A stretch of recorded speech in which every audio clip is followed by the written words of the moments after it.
I remember everything. That's what people don't understand when they say I'm strong. They think strength comes from endurance, from surviving, from not breaking. But what I have isn't strength. It's memory, perfect, unfiltered memory. I remember the exact tone of voices when they were disappointed in me. I remember how long silences lasted. I remember the way rooms felt when no one spoke, but everyone felt something. I remember dates, the times, facial expressions, where people stood, what they wore, the order of words in arguments that ended years ago. My mind does not blur edges. It does not soften impact. It records that everything stays. Except one thing, love. When my therapist asked me to describe a moment in my life when I felt loved, my mind did what it always does. It searched instantly, efficiently. Scenes appeared, birthdays, family gatherings, hands on shoulders, smiles meant for cameras, words that sounded like praise. But none of them had weight. They were hollow images, like reading subtitles with the sound turned off. I waited for warmth to arrive behind the memory. It never did. There was no confusion. No panic, just absence. The kind of absence you don't notice until someone points directly at it. The kind that's been there so long, it feels normal. I told her the truth. I don't think I know what that feels like. She didn't rush to correct me. She didn't reassure me. She just nodded. And that scared me more than disbelief ever could. People assume that if you don't remember love, you must have been unloved. That's not always true. Sometimes love existed, briefly, quietly, inconsistently, and the mind decided it was too dangerous to keep. Because love, when it disappears without explanation, teaches a lesson worse than hatred ever could. It teaches uncertainty.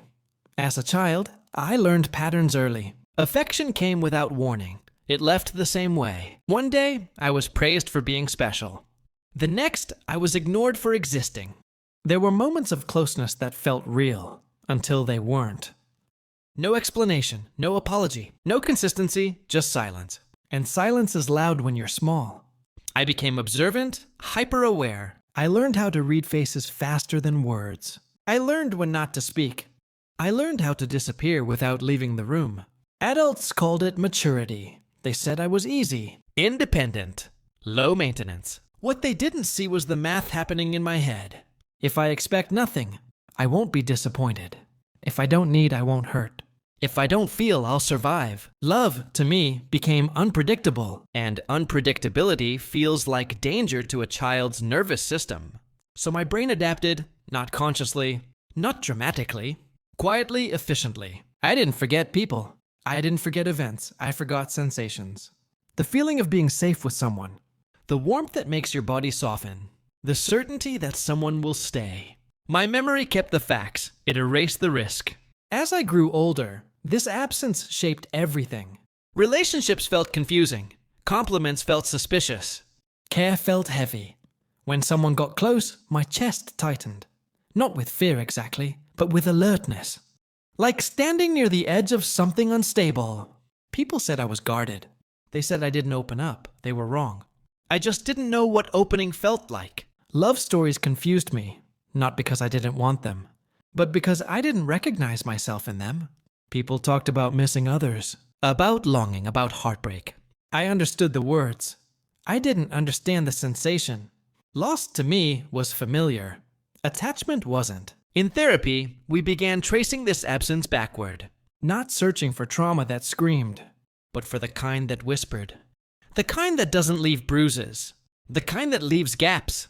My therapist explained something slowly, carefully, like speaking to someone standing near a ledge. A child's brain does not seek happiness. It seeks predictability. Once a man notices the absence, he can't unsee it. It follows him. In the way his shoulders tense when someone gets close. In the way he avoids asking for help, even when he needs it. In the way silence feels safer than being understood. I started paying attention to what didn't happen inside me. When someone hugged me, my body stayed rigid a second too long. When someone complimented me, I searched for the expectation behind it. When someone stayed, I prepared myself for when they wouldn't. I wasn't cold, I was trained. My therapist said something that disrupted everything I thought I knew about myself. You don't lack emotion, she said. You lack access. She explained that memory isn't just images in the mind. It's stored in the body, in posture, in breath, in muscle tension. And my body had learned one rule better than any other. Don't feel what you can't control. As a boy, I learned early that being emotional made things worse. Needing too much annoyed people. Asking questions caused distance. Wanting reassurance made adults uncomfortable. So I stopped asking. Men don't cry, they say. Men handle it, they say. Men don't need reassurance, they say. I didn't know they were training me. In therapy, every time the topic moved toward closeness, my chest tightened. Not fear exactly, alertness, like standing guard over something fragile. When she asked about comfort, my throat closed. When she asked about safety, my mind went blank. Not foggy, blank. That's when she said it. Your brain didn't forget love, she said quietly. It hid it. She explained it without judgment. A boy who grows up with inconsistent affection doesn't learn trust. He learns strategy. He learns how to stay useful, how to stay unnoticed, how to stay needed, but not too much. Love becomes unpredictable, and unpredictability feels like danger, so the brain adapts. It keeps the memory of pain, because pain teaches survival. And it locks away the memory of love, because love creates vulnerability. Hope becomes the risk. I asked the question men aren't taught to ask. Can it come back? She paused. Yes, she said. But it won't feel like relief. She told me remembering love means remembering what it cost to lose it. It means realizing how long you lived without something you needed. It means grieving a version of yourself that never got to exist. My mind had spared me that grief. At a price, that night I dreamed. I almost never dream. Dreaming requires access. But that night something opened. I was younger, smaller, sitting on the floor of a room I hadn't thought about in years. The room was quiet. Someone entered. They didn't speak. They sat near me, close enough to feel present.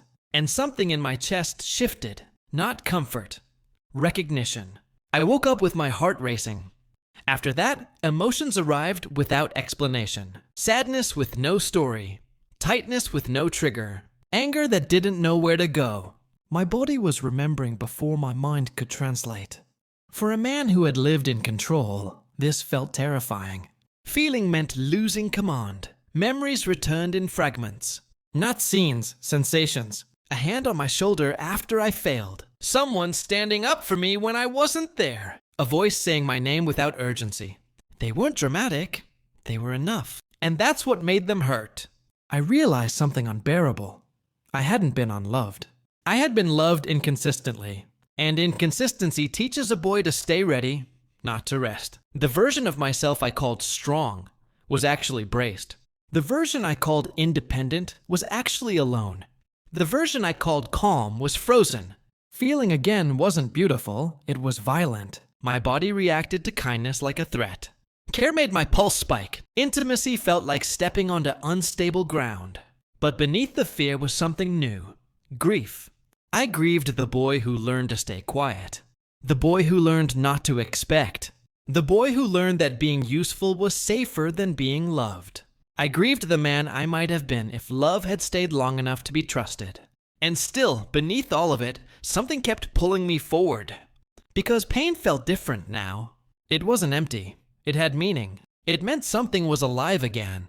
There's a moment when a man realizes numbness is no longer protecting him. It's trapping him. Once feeling returned, it didn't come gently. It came like a system reboot that exposed everything at once. Grief without a single face attached to it. Anger with no clear target.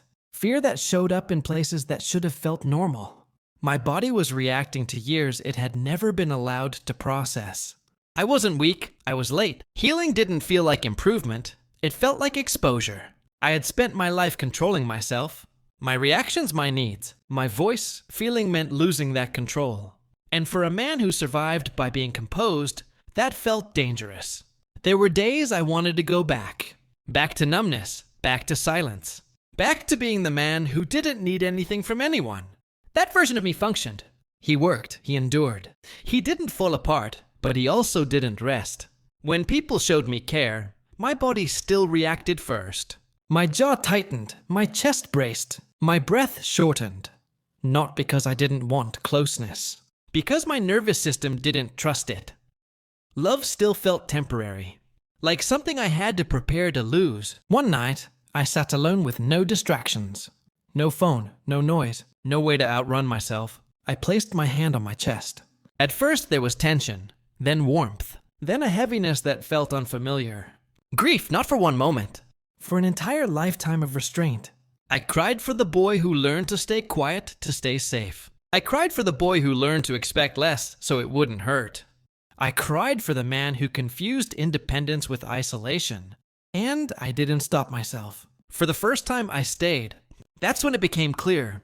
Numbness wasn't strength, it was armor. And armor, when worn too long, becomes a cage. As time passed, the feelings didn't disappear. They organized. They became easier to recognize. I started noticing small things. The relief of not having to explain myself. The safety of someone sitting beside me without fixing me.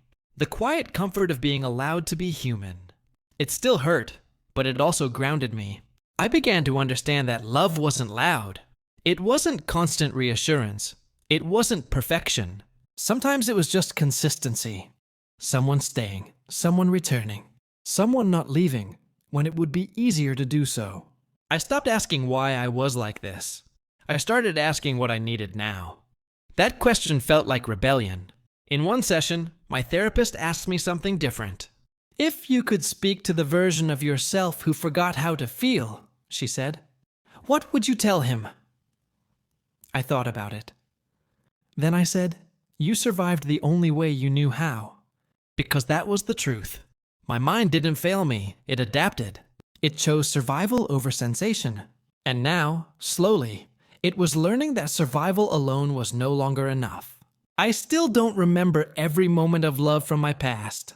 Some memories may never return fully. But now, when someone is kind to me, I feel something. Fear sometimes, but also warmth. And when it hurts, I don't disappear. I stay. I understand this now. Pain is not proof that love is dangerous. Sometimes pain is proof that love mattered. I place my hand on my chest again, not to check what's missing, but to acknowledge what's there. A heartbeat, a feeling. A man who no longer needs to disappear to survive. If this story feels familiar, it's because many men are living it quietly. Trauma doesn't always look like violence. Sometimes it looks like silence. Sometimes it teaches you to forget what you needed most. And sometimes healing is simply the decision to feel, even when it hurts. Subscribe the channel.